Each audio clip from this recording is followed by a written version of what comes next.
Irmãos, vamos abrir nossas Bíblias no Evangelho de Mateus, no capítulo 14.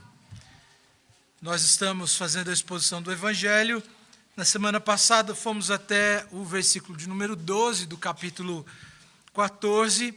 E hoje nós vamos meditar do versículo 13 até o final da passagem. Então, é Mateus, capítulo 14, do verso 13 até o verso de número 36. Mateus, Evangelho de Mateus, capítulo 14, verso 13 até o verso de número 36. Vamos nos colocar de pé, irmãos, para lermos a palavra de Deus.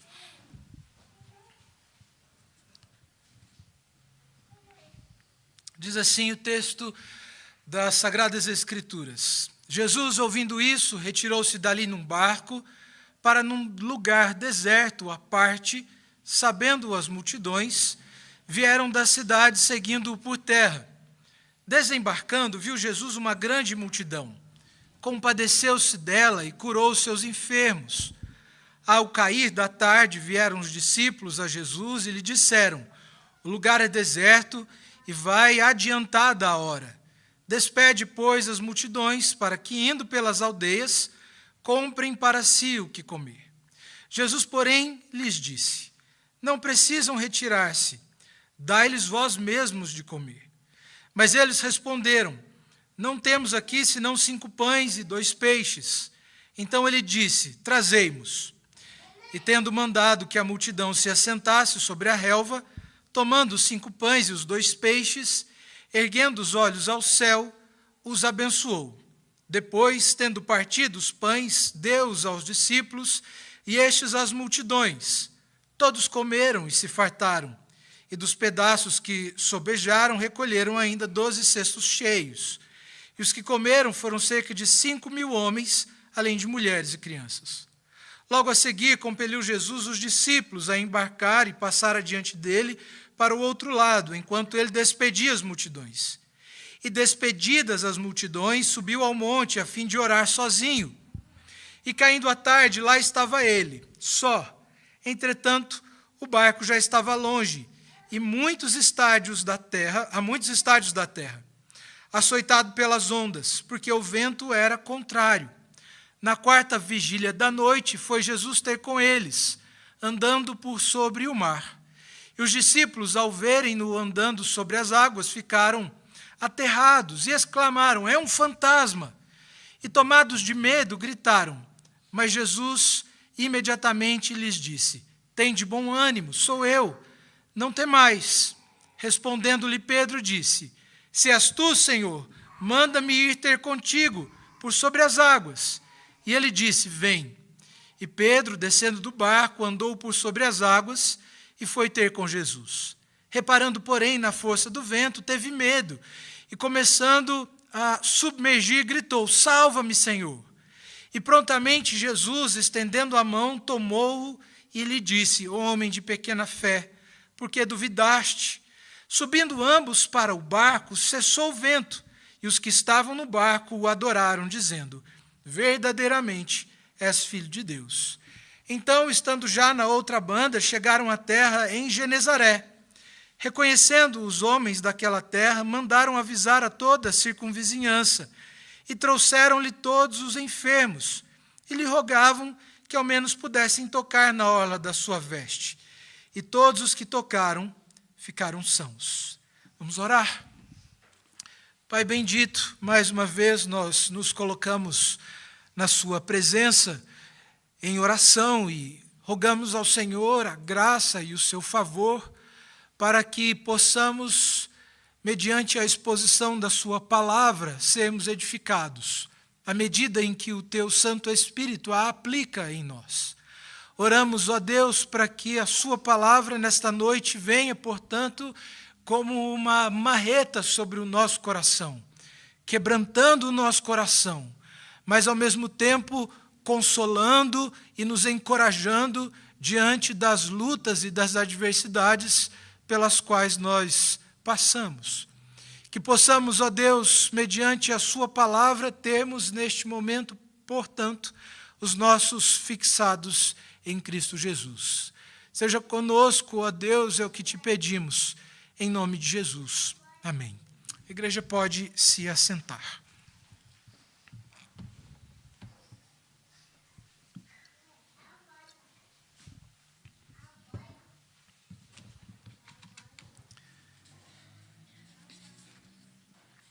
Irmãos, quando nós olhamos para o texto de Mateus, o texto, mais especificamente o texto que nós lemos, nós podemos talvez fazer uma pergunta que nos ajude a pensar um pouco acerca daquilo que o texto nos ensina.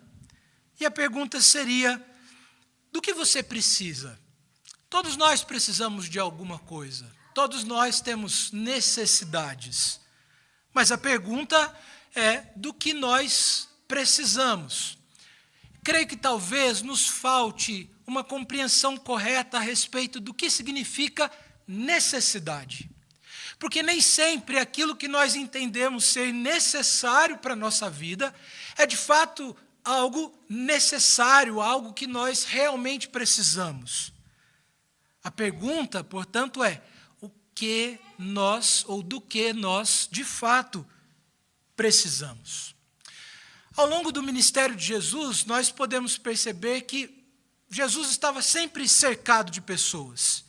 E muitas dessas pessoas que estavam em torno de Jesus, grande parte delas, ou pelo menos como o texto das Sagradas Escrituras nos narram, eram pessoas que estavam acometidas de certas enfermidades. Homens cegos, homens coxos, alguns até mesmo possessos de espíritos malignos. E o texto da palavra de Deus diz que, à medida em que Jesus chegava num determinado lugar, as multidões iam até Jesus para que as suas necessidades elas fossem atendidas. Perceba que, para essas pessoas, as suas necessidades tinham relação com as suas enfermidades. Elas entendiam que o que elas mais precisavam era a cura de uma enfermidade física. Infelizmente, hoje as pessoas se aproximam de Cristo porque elas entendem que a maior necessidade delas também se limita a questões materiais, a questões físicas. Normalmente, as pessoas procuram igrejas porque elas precisam de solução para algum problema que elas estão vivendo. Mas nunca esse problema está, de fato, relacionado com aquilo que a palavra de Deus nos mostra como sendo a nossa real necessidade. As pessoas hoje procuram as igrejas porque elas querem um carro melhor, porque elas querem uma situação financeira melhor, e às vezes até mesmo por motivos que aparentemente são legítimos, por questões que necessariamente não são pecaminosas em si, como a solução de determinados problemas, como solução de problemas conjugais, ou às vezes resolução de algum problema no trabalho. Nós vivemos situações de crise no dia a dia, pelas quais nós podemos, inclusive, orar. Mas a pergunta que nós devemos nos fazer é se nós, de fato, precisamos da resolução dessas coisas como sendo elas a maior ou as maiores necessidades que nós temos.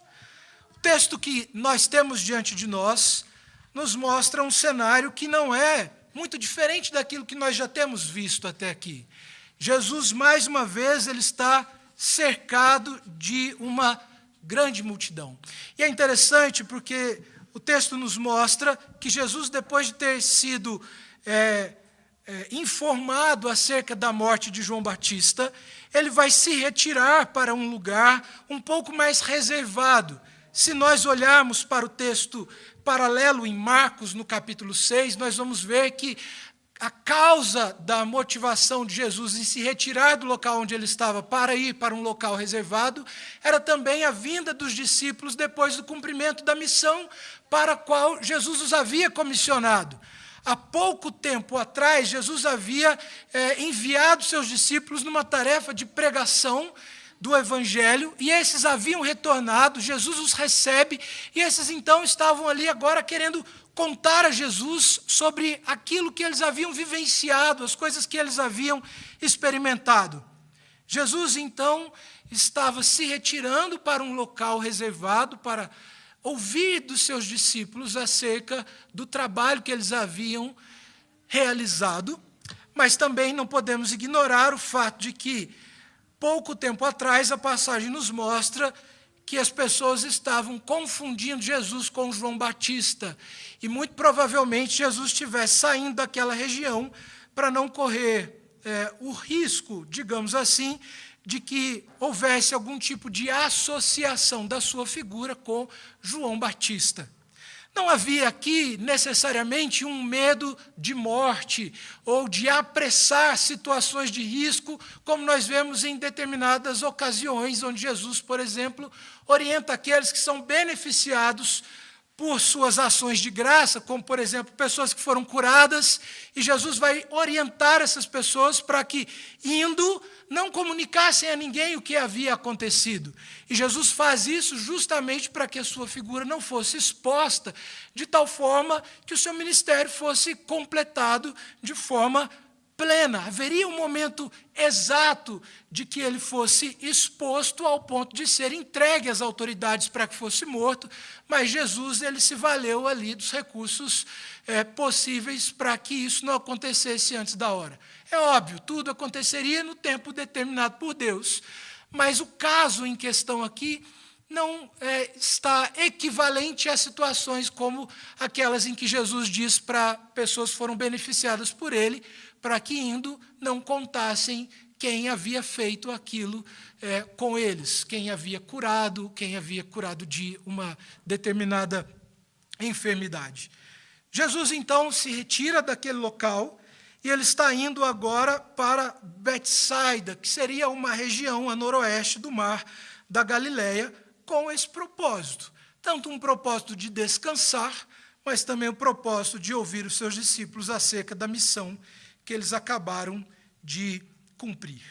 Mas quando ele chega naquele local, o que nós podemos perceber é que há ali uma grande multidão que o espera. O versículo de número 13 nos mostra que as pessoas, sabendo que Jesus estava indo em direção àquela região, elas vão até ele em caminho por terra. E quando Jesus, então, chega naquela região, o que nós vemos ali é que há uma grande multidão que já estava o esperando. O texto mais adiante vai tratar aqui sobre um grande número de pessoas que estavam ali aguardando Jesus. O texto fala sobre um número de 5.000 pessoas que foram alimentadas por Jesus, mas há quem diga que, muito provavelmente, o número de pessoas presentes ali eram muito maiores, ou era muito maior. Isso porque o próprio texto vai dizer que 5.000, sem contar mulheres e crianças. Há um comentarista que diz que, se levarmos em consideração a possibilidade de que para cada homem presente ali havia uma mulher e um determinado número de crianças, poderíamos ter, por exemplo, um número 5 vezes maior do que aquele que o texto narra aqui. Poderíamos talvez pensar em 25.000 pessoas aguardando Jesus para ouvi-lo. E o texto vai nos mostrar que, a partir do momento em que Jesus se apercebe daquela multidão, óbvio que não era algo difícil de acontecer, pelo número de pessoas que estavam ali o esperando, ele vai se compadecer daquelas pessoas. Isso é o que o versículo de número 14 diz. Desembarcando, viu Jesus uma grande multidão, compadeceu-se dela e curou os seus enfermos. Nós vemos aqui, irmãos, a compaixão de Jesus por aquelas pessoas que agora estavam o aguardando. Há aqui uma empatia e identificação de Jesus com aquelas pessoas que estavam ali para ouvi-lo ou até mesmo para serem curadas por eles. A ideia de compaixão que o texto mostra nessa passagem sugere tanto a ideia de amor, mas também a ideia de pena, Jesus tendo pena daquelas pessoas. Se nós olharmos apenas para o texto que temos diante de nós, a impressão que nós podemos ter acerca do que leva Jesus a ter compaixão daquelas pessoas é que Jesus tem compaixão delas porque elas estavam doentes, haviam enfermidades, elas precisavam de uma cura física urgente, E Jesus, então, se compadeceu delas por causa da necessidade física delas. Mas há um texto paralelo que é muito importante para que nós cheguemos à compreensão correta da passagem e da compaixão de Jesus por aquelas pessoas. Marcos 6, versículo 34, que é o texto do Evangelho que narra aqui o mesmo evento, nos mostra que Jesus teve compaixão daquelas pessoas, porque eram como ovelhas sem pastor. É isso que a passagem diz em Marcos, acerca do motivo pelo qual Jesus se compadeceu daquelas pessoas que estavam ali agora à sua espera. Elas eram pessoas ou ovelhas que não tinham pastor. Ovelhas perdidas, sem direção. E a passagem nos mostra em Marcos que aquilo que Jesus faz imediatamente após se aperceber da multidão é que ele começa a ensiná-las. O texto em Marcos nos mostra que o que Jesus faz de imediato não é curar aquelas pessoas, mas é ensinar aquelas pessoas. Como ovelhas que não têm direção, Jesus se preocupa em dar direção para aquelas ovelhas. Jesus se preocupa em orientar aquelas ovelhas. Elas que estavam perdidas precisam saber a verdade. Elas eram ignorantes em relação à pessoa de Jesus e tudo o que Jesus vai fazer dali para frente é justamente com o intuito de revelar a elas a sua real identidade. E não apenas a sua identidade, mas a necessidade delas.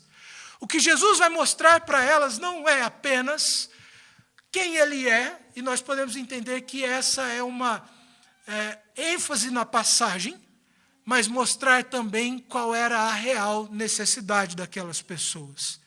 A princípio, então, Jesus começa a fazer isso por meio do ensino. Jesus vai ensinar. Aquelas pessoas precisam saber a verdade.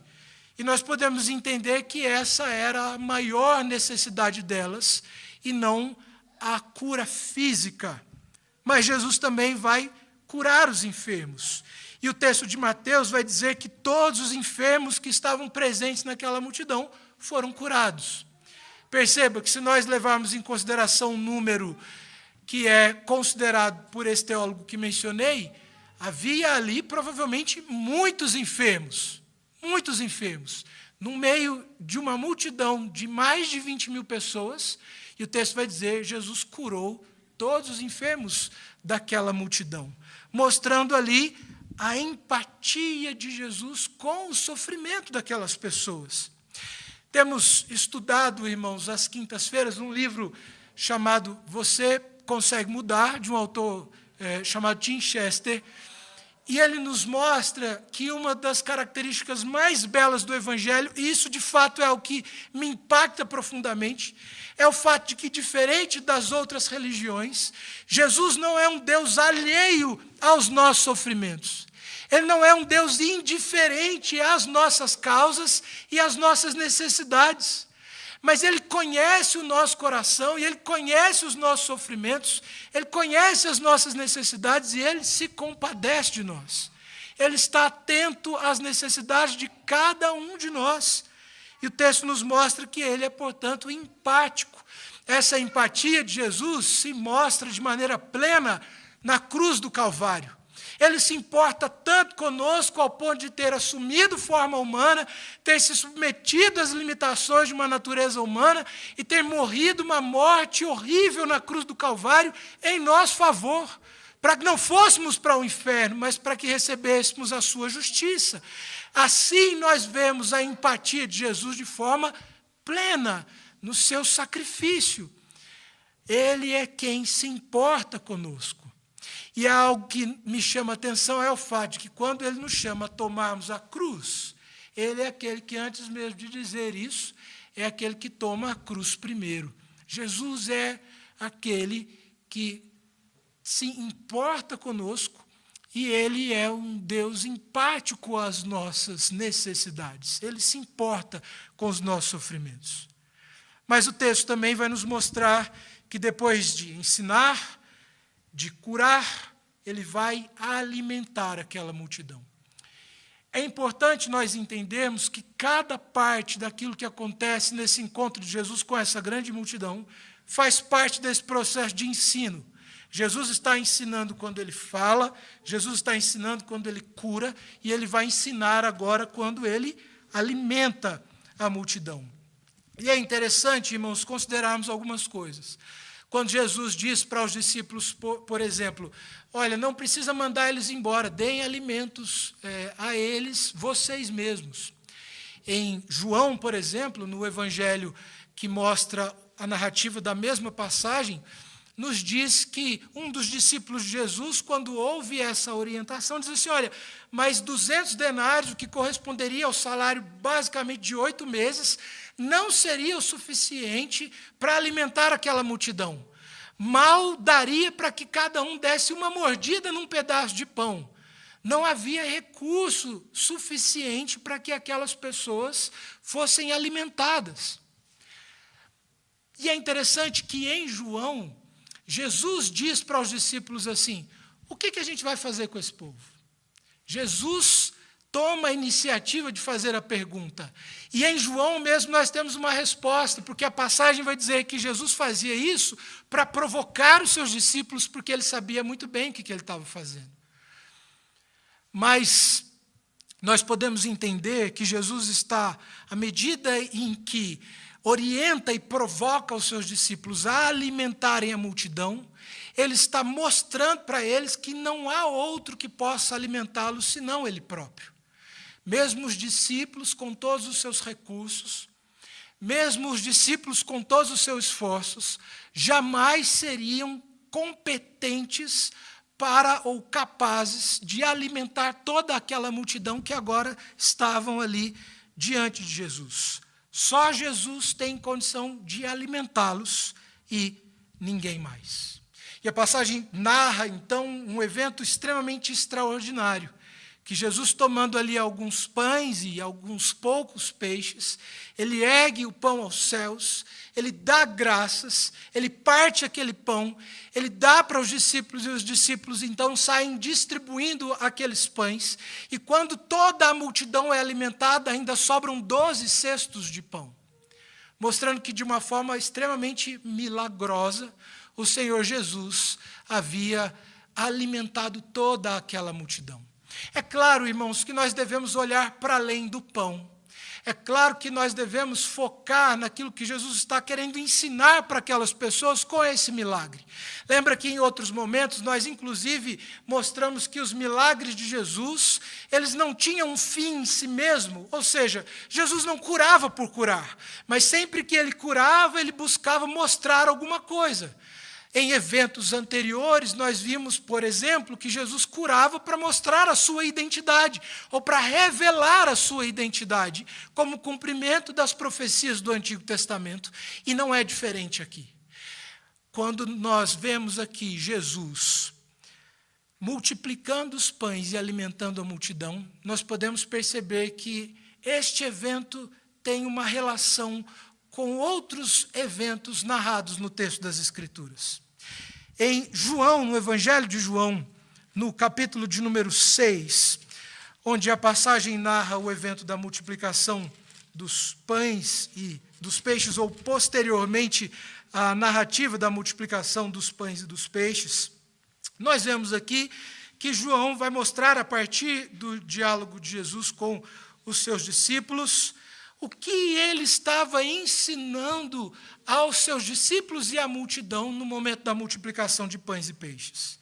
João 6, 32 a 36, a passagem diz assim: os fariseus, ouvindo a multidão murmurar, estava no capítulo 7, capítulo 6, verso 32 até o 36, diz assim: replicou-lhe Jesus, em verdade vos digo, não foi Moisés quem vos deu o pão do céu, fazendo uma referência aqui ao maná que havia alimentado o povo hebreu na caminhada no deserto, depois de terem sido resgatados do cativeiro egípcio. E ele continua: o verdadeiro pão do céu é meu Pai quem vos dá, porque o pão de Deus é o que desce do céu e dá vida ao mundo. Então lhe disseram: Senhor, dá-nos sempre desse pão. Declarou-lhes, pois, Jesus: Eu sou o pão da vida. O que vem a mim jamais terá fome, e o que crê em mim jamais terá sede. Quando Jesus multiplica o pão e alimenta a multidão, o que ele está ensinando para eles ali é que o pão de que eles precisam não é o pão físico, mas aquilo de que eles precisam de fato é do próprio Cristo. Ele é o pão da vida. Ele é o pão que desceu do céu. Ele é a própria providência de Deus para alimentar as multidões. Ele é o pão do qual as multidões precisavam se alimentar. E é isso que Jesus está ensinando para aquelas pessoas ali. Elas precisam ver quem é Jesus. E elas precisavam entender isso. Elas precisavam parar de olhar para suas necessidades físicas, para suas necessidades materiais e começar a entender que o seu maior problema era espiritual e que esse problema só Cristo poderia resolver e que nenhum pão físico poderia botar fim nele, mas apenas o pão da vida. Jesus fez um milagre para ensiná-los. Eles precisavam ver quem era Jesus. Essa era a maior necessidade deles. Ver que Jesus é o pão da vida. Eles precisavam ver que Jesus era o caminho, algo muito bom para saber quando você está perdido, no caso de ovelhas que não têm pastor. Eles precisavam entender que Jesus é não só o caminho, mas também a verdade. Se nós pensarmos nisso num contexto onde não há mais verdade, onde se relativiza tudo, nós precisamos entender que essa é uma verdade que nós precisamos reafirmar. E nós precisamos, bem como aquela multidão, entender que Jesus é o caminho, a verdade e a vida. Entendendo que Ele é aquele que dá vida a homens e mulheres que estão mortos em seus delitos e pecados. O texto de Efésios, no capítulo 2, nos diz exatamente isso. Ele nos deu vida, estando nós mortos. Enquanto aquelas pessoas estavam preocupadas com o pão, Jesus estava querendo mostrar a elas uma necessidade muito maior. Mas agora, a partir do versículo de número 22, nós podemos ver que o Senhor Jesus se depara com uma outra situação tanto quanto interessante. E nós vemos aqui, então, que depois daquela multiplicação extraordinária dos pães e dos peixes, Jesus, então, vai despedir a multidão e ele orienta os seus discípulos para que continuem seu caminho sem ele, e ele mais tarde iria se encontrar com eles. É interessante considerar aqui que Jesus ele vai deixar a multidão, porque afinal de contas, até o momento a multidão também não entendia quem ele era. Ele vai deixar os discípulos, porque os discípulos também não entendiam quem ele era, e ele vai orar. Ele vai se encontrar com aquele que entende todas as coisas. É muito interessante nós considerarmos isso. Fico pensando em como que o ministério de Jesus era um ministério extremamente árduo, obviamente pelo fato de ser Deus e ter de assumir uma natureza humana, mas o quanto deveria ser difícil lidar com a incredulidade no coração de seus discípulos. Há um momento, por exemplo, em que Jesus se encontra com os discípulos e ele vai dizer assim: até quando eu hei de sofrer vocês? A ideia de que estar com os discípulos, em certa medida, era um sofrimento por causa da incredulidade deles, por causa da ignorância deles em relação à pessoa de Jesus, mesmo que Jesus fosse diligente no ensino a eles, mas eles eram duros de coração.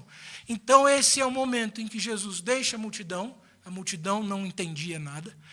Jesus deixa os discípulos, eles também não haviam entendido. E ele vai se encontrar com Deus em oração.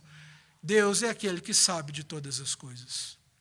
E a passagem nos diz, então, que depois de um certo tempo, por volta da 4ª vigília da noite, Jesus vai se encontrar com os seus discípulos. Esses agora estavam em alto mar. Eles haviam entrado num barco e, por causa de uma tempestade que havia se formado, as ondas levaram seus discípulos para muito distante da praia. E eles agora estavam muito distantes de Jesus. provavelmente com medo por conta das ondas que se arremetiam sobre o barco, e questionando talvez onde Jesus estivesse, porque Jesus os havia abandonado, afinal de contas. Mas a passagem nos diz que por volta da 4ª vigília da noite, o que corresponde a um período entre 3 e 6 horas da manhã, Jesus vai se encontrar com eles. Mas Jesus não faz isso de uma forma ordinária. Ele faz isso de uma forma extraordinária. Jesus não pega um barquinho e vai se encontrar com os seus discípulos. Jesus não pega um barco a motor para chegar mais perto dos seus discípulos o mais rápido possível, para socorrê-los. Mas a passagem nos diz que Jesus vai encontrar os seus discípulos andando sobre as águas. Stemacher, comentando a passagem, vai dizer que esse é um evento que, de maneira clara, aponta para a divindade de Jesus, porque, sendo ele Deus, ele é aquele que tem poder sobre a sua própria criação. Ele é aquele que tem poder sobre a gravidade. Ele é aquele que tem poder sobre a natureza. Portanto, por ser Deus, ele pode andar sobre as águas. E o texto começa, a partir desse evento, revelar de maneira cada vez mais clara a divindade de Jesus e a sua natureza divina. Mas quando nós vemos o relato acerca da visão dos discípulos sobre Jesus, esses homens não o conhecem. Eles o avistam, mas eles se desesperam e eles acham que não é Jesus que está vindo lá, mas um fantasma. Se você olhar o texto, talvez você até tente justificar a atitude dos discípulos. Lembro que certa vez, pregando numa determinada passagem, mostrando a resistência de Maria e seus outros filhos em relação ao ministério de Jesus, algumas pessoas tentaram justificar a atitude de Maria e seus filhos para, de alguma forma, inocentá-la de culpa. E talvez nós tenhamos algum tipo de reação nesse sentido em relação aos discípulos de Jesus, tentando assim não justificar os discípulos, mas tentando justificar a nós mesmos. Quando às vezes tememos, quando deveríamos confiar em Deus. Você talvez olhe para o texto e diga assim, era de madrugada, muita tempestade, eles veem uma sombra vinda distante, é claro que eles teriam medo. Mas no Evangelho de Marcos, no capítulo 6, no verso 52, a passagem vai nos mostrar que o motivo pelo qual eles tiveram medo não foi por causa da situação, mas por causa da incredulidade do coração deles. Marcos capítulo 6, versículo 52, a passagem diz assim, versos 51 e 52. E subiu para o barco para estar com eles, e o vento cessou. Ficaram entre si atônitos, porque não haviam compreendido o milagre dos pães. Antes o seu coração estava endurecido. O texto vai dizer que depois daquela multiplicação extraordinária de pães e peixes, eles estavam com o coração endurecido, e eles ainda não haviam entendido quem era Jesus. Sequer compreenderam o que Jesus fez ou a sua própria natureza. Mas o texto chama a nossa atenção aqui para a incredulidade desses homens. Os seus corações estavam endurecidos. Eles não haviam compreendido quem era Jesus. O que chama a nossa atenção, irmãos, é o fato de que lá no capítulo 13 de Mateus, no versículo 51, depois de Jesus ter proferido muitas parábolas, algumas às multidões, e os seus discípulos ouviram, outras de modo mais particular aos seus discípulos, e no final do capítulo 13, de modo mais específico, Jesus se dirige apenas aos discípulos. No versículo 51, depois de ter proferido aquelas parábolas, Jesus vai dizer assim a eles, entendeste todas essas coisas? E eles respondem, sim. Eles haviam compreendido. De alguma forma, eles haviam compreendido aquelas coisas que Jesus havia ensinado a eles. Mas o que essa passagem nos mostra, irmãos, é que às vezes nós podemos saber muitas coisas sobre Jesus, mas ainda assim não confiar nele. Nós podemos, às vezes, conhecer muito acerca de Jesus, mas ainda assim não ter tanta fé de que ele pode resolver os nossos problemas. ou de que ele de fato é um Deus como a palavra assim nos ensina. Esse era o problema dos seus discípulos nesse momento. Eles sabiam muitas coisas sobre Jesus, mas ainda não estavam confiando nele. E às vezes essa é a situação do nosso coração. Principalmente quando nós falamos para pessoas que são crentes, ou pelo menos nominalmente, membros de uma igreja, professam uma fé, conhecem a Bíblia e às vezes conhecem muito.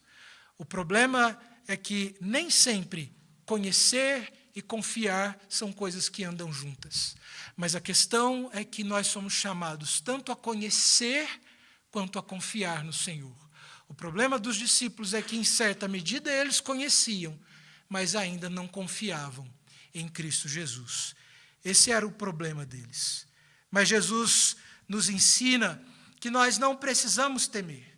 Ele promete que estaremos seguros enquanto Ele estiver olhando por nós, enquanto Ele estiver conosco. Davi, no Salmo 56, versículo 3, ele diz assim: em me vindo o temor, hei de confiar em Ti. Devemos nos perguntar se nós podemos fazer essa afirmação. Em me vindo o temor, eu hei de confiar no Senhor. Mas o grande problema, irmãos, é que às vezes nós focamos mais nas situações que estão ao nosso redor do que de fato naquele que pode nos socorrer. E essa é a questão que nós podemos perceber aqui. E ao mesmo tempo em que nós podemos ver tanto uma espécie de sucesso em Pedro, nós vemos aqui o seu fracasso, porque quando Jesus diz a ele: tem de bom ânimo, encorajando os seus discípulos, sou eu. Pedro vai dizer assim: se és tu, manda que eu vá ter convosco. E aí então Jesus diz: então vem. E Pedro imediatamente, agindo com uma característica muito própria sua, toma a iniciativa, vai se encontrar com Jesus e começa a andar sobre as águas. E a passagem diz que enquanto Pedro olha para Jesus e vai em sua direção, ele caminha e vai tudo bem. Mas a questão é que Pedro começa a reparar. O texto das Escrituras ainda enfatiza o fato de que Pedro, olhando para a tempestade, verso 30 diz: reparando, porém, na força do vento, teve medo. Pedro, ao invés de focar em Cristo, começou a olhar ao seu redor. E a passagem nos mostra que ele começa, então, a naufragar, ou começa a fracassar.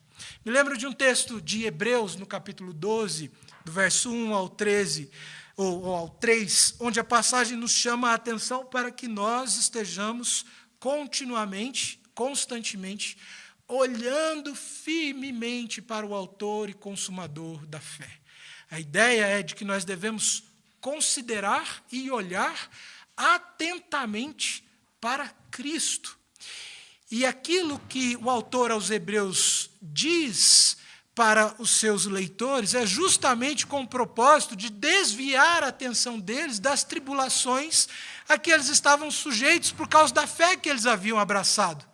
Ao invés de considerarem as lutas, eles deveriam olhar atentamente para Cristo, para que, olhando para Cristo, eles pudessem permanecer firmes na fé em Jesus. E assim não viessem a abandonar o Evangelho.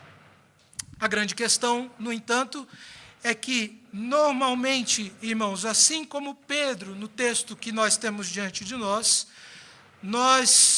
submergimos diante das lutas, porque ao invés de considerar atentamente a Cristo e olharmos firmemente para Ele, nós olhamos para as situações à nossa volta. Tim Chester, que é o autor do livro que mencionei, que nós temos estudado às quintas-feiras, ele diz que isso, na verdade, é evidência de incredulidade. Que, em certa medida, toda a ansiedade, todo medo é evidência da dureza e da incredulidade do nosso coração. Nós temos medo porque não confiamos em Jesus. Nós temos ansiedade porque nós não confiamos em Jesus. E ele vai dizer que um primeiro passo, então, para a gente resolver isso, é reconhecer que há dureza no nosso coração. Nós podemos saber muitas coisas, mas nós precisamos confiar em Cristo. E a Bíblia nos chama, portanto, a muito mais do que conhecer, e ela nos chama a conhecer, mas ela nos chama também a confiar. A grande questão é que quando a adversidade nos sobrevém, nós revelamos aquilo que está dentro do nosso coração. E, normalmente, o problema de cada um de nós, que é um problema comum a todos nós, é a incredulidade, é a falta de fé. É que nós podemos até dizer algo com as nossas bocas, mas o nosso coração está longe daquilo que nós professamos. Mas a passagem nos mostra, então, que depois de Jesus ter socorrido Pedro, mostrando ali a sua pronta disposição em socorrer o seu discípulo, eles, então, vão reconhecer quem ele é e o adoram. O que me chama a atenção aqui é que a adoração não foi um cântico. Eu acho muito interessante que, normalmente, nas igrejas, nós temos ali um momento de adoração. E o momento de adoração é, normalmente, um momento de música. Mas aqui a passagem vai dizer que essa adoração foi uma confissão. Foi uma confissão pública de fé, quando eles dizem assim: tu és o Filho de Deus. Eles adoraram a Jesus no momento em que o reconheceram como o próprio Deus. Filho de Deus é aqui um título que faz menção à natureza divina de Jesus. Quando eles dizem, tu és o Filho de Deus, eles estão reconhecendo, portanto, a divindade de Jesus. E o próprio Jesus já vem dando evidências da sua divindade em vários momentos. Não só em textos anteriores, mas nessa passagem em si. Quando nós vemos Jesus se aproximando do barco e os seus discípulos estão com medo, eles dizem assim, Jesus diz, sou eu, não temam. E a maioria dos comentaristas, irmãos, vão dizer que a expressão que Jesus usa aqui para se identificar é a mesma expressão usada por Deus no Antigo Testamento para revelar a natureza daquele que vai libertar o povo hebreu do cativeiro egípcio. Sou eu, é o grande eu sou, revelado a Moisés e com juízo ao faraó, livrando o povo hebreu do cativeiro egípcio. O texto das Escrituras nos diz ainda que quando os soldados foram prender Jesus, Jesus se identificou dizendo assim, sou eu. E no momento em que Jesus diz isso, a passagem bíblica diz que os soldados caem no chão. Caem, porque eles estão diante de Deus. E é isso que os discípulos agora reconhecem. Eles estão diante do Deus revelado no Antigo Testamento e que assumiu forma humana no Novo Testamento, cumprindo as Escrituras na pessoa de seu Filho. A passagem, então, nos mostra que esses homens eles começam a reconhecer quem Jesus é. E eles agora começam a professar isso publicamente. Nós podemos ver que haverão ainda algumas declarações que mostram que os discípulos estão numa progressão de conhecimento acerca da natureza e da identidade de Jesus. Capítulo de número 16, por exemplo, é um capítulo onde a passagem nos narra a grande confissão de Pedro, quando Pedro diz, tu és o Cristo, o Filho do Deus vivo, reconhecendo que Jesus era, portanto, o Messias. A passagem, então, no capítulo 14, nos mostra que depois de ter exortado seus discípulos por causa da incredulidade, porque Jesus mesmo vai dizer a Pedro, por que você duvidou, homem de pequena fé? Eles começam a reconhecer, eles começam a entender que Jesus é Deus. Mas chamo a atenção aqui, mais uma vez, irmãos, para aquilo que nós podemos chamar de fé confessional para fé funcional. Entenda o que eu estou dizendo aqui. Todos nós confessamos algo. E, ainda que talvez você pertença a uma igreja que não faça isso de forma oficial, subscrevendo símbolos de fé, você confessa alguma coisa. Você crê em alguma coisa. Ainda que você não assine embaixo de documento nenhum. Mas há uma fé que você confessa. Mas a passagem chama a nossa atenção para a necessidade de que essa fé que nós confessamos, ela esteja vinculada à fé que nós praticamos. Portanto, nós hoje nos reunimos para adorar a Deus. Mas a pergunta que nós devemos nos fazer é como nós reagimos no dia a dia, diante das adversidades, a partir da fé que nós confessamos. A nossa maneira de agir, ela reflete ou revela a fé que nós professamos, ou ela depõe contra a fé que nós professamos? Eu digo que creio num Deus que dá a vida. Eu digo num Deus que é misericordioso, compassivo, longânimo e tardio em se irar. Mas como eu me comporto no trânsito? Eu falo de um Deus que tem, para aqueles que creem em seu Filho, uma salvação que é certa. Mas como eu me porto diante de situações de risco? Eu me desespero? Essa é a grande questão, irmãos. E isso mostra que nem sempre nós temos uma fé que ela é de fato funcional, num sentido de que, ou seja, uma fé que nós praticamos.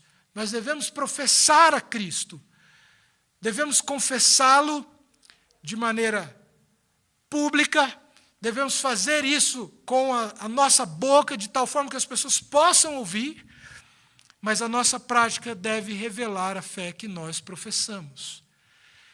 Não devemos agir à semelhança dos discípulos aqui, que até podiam conhecer e entender algumas coisas, mas que no momento das adversidades demonstravam que não confiavam em Cristo Jesus. O final da passagem, irmãos, verso 34 até o 36, nos mostra que Jesus ele está, mais uma vez, pronto a atender aqueles que clamam por ele. Verso 34 a 36 diz assim: Então, estando já na outra banda, chegaram à terra em Genezaré. Reconhecendo os homens daquela terra, mandaram avisar a toda a circunvizinhança e trouxeram-lhe todos os enfermos, e lhe rogavam que ao menos pudessem tocar na orla da sua veste. E todos os que tocaram ficaram sãos. Há duas coisas que nos chamam a atenção aqui. É o fato de que anteriormente a passagem diz que os discípulos não reconheceram, mas o fato de que agora, chegando em Genezaré, o texto diz que aqueles homens que estavam naquela região o reconheceram. Mas a passagem nos mostra ainda também que Jesus, chegando ali, aqueles que pediram a ele para que tocassem suas vestes, foram curados. Isso nos mostra, irmãos, que Jesus ele está sempre pronto a socorrer aqueles que se dirigem a ele. Assim como o próprio Pedro, no momento em que naufragava, clamou a Jesus dizendo: Senhor, salva-me. Jesus estava pronto a acudir àqueles que agora pedem para tocar nas suas vestes, para que fossem então curados. Nós temos, obviamente, muito a aprender com essa passagem. E, claro, se fôssemos considerar talvez todos os detalhes, nós deveríamos enxugar o texto e pregar porções menores dessa passagem.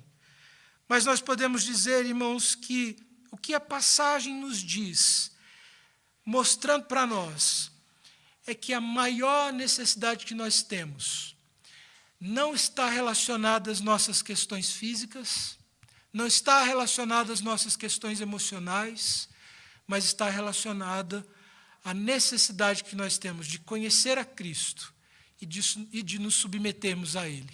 Não porque Ele seja um mestre qualquer, mas porque Ele é Deus. Ele é aquele que veio como o pão da vida para matar a nossa fome. Ele é aquele que, como o pão da vida, mata a fome.